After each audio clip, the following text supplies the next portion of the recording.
লন্ডনে যে বৈঠক করেছেন, এই বৈঠক বাংলাদেশের মানুষের জন্য অত্যন্ত ফলপ্রসূ একটা বৈঠক হয়েছে।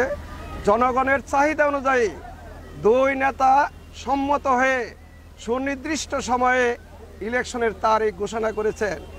এই সিদ্ধান্তকে আমরা দলীয়ভাবে স্বাগত জানাই, অভিনন্দন জানাই যে তারা সঠিক সময়ে সঠিক সিদ্ধান্ত গ্রহণ করেছেন।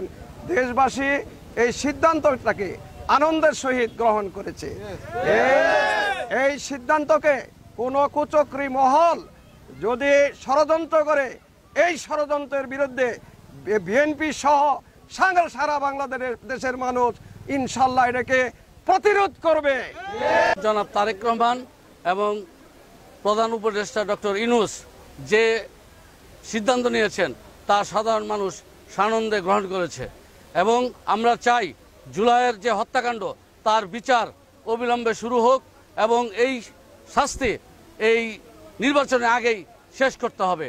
আমরা এই নির্বাচনের জন্য আমরা এখন থেকে মাঠে কাজ করে যাব, দানিশ শীষের প্রার্থীর জন্য যেন মাঠে কাজ করে দানিশ শীষে প্রার্থী জয়ী হতে পারে সেই হিসাবে কাজ করে যাব। যে তারেক রহমান এবং ডক্টর মোহাম্মদ ইউনূস সাহেব দুজন বসে যে সিদ্ধান্তটা নিয়েছে, আমি মনে করি সিদ্ধান্তটা খুব ভালো হয়েছে এবং এরকম সিদ্ধান্তর প্রয়োজন ছিল। এই সিদ্ধান্ত নেওয়াতে আমরা অনেক খুশি আছি। গতকালকে যে তারেক রহমান এবং ডক্টর ইউনূস স্যার যে সিদ্ধান্ত নিচ্ছে নির্বাচনের বিষয় নিয়ে, এটাতে আমরা অনেকেই সন্তুষ্ট।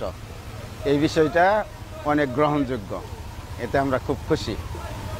যেটা বাংলাদেশের মধ্যে বৃহত্তর একটা আলোচনা চলতেছে, এই আলোচনাতে যে ডক্টর ইউনূস আর তারেক রহমান বইয়া যেটা সিদ্ধান্ত নিছে, এটা বাংলাদেশের লাগে খুবই ভালো পরামর্শ। এটা সুপরামর্শ করে ভালো হয়েছে, এটা আমাদের পছন্দ।